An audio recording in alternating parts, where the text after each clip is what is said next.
古德之中任何活在那里，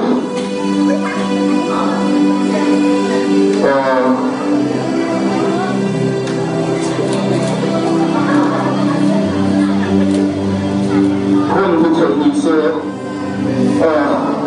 坚定的在我们的那些你看那多的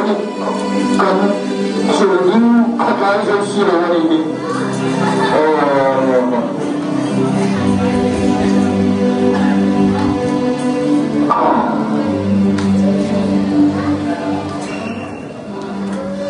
有时候的头本来是个古话的东这个就是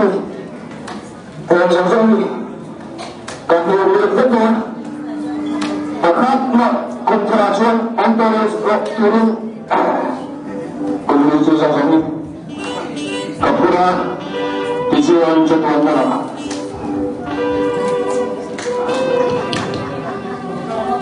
kalian punya ini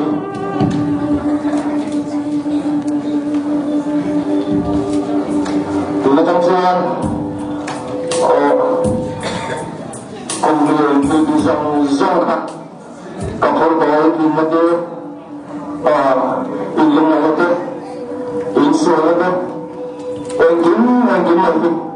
kaya komputer tadi kapur mereka kalau bukan tak dalam keadaan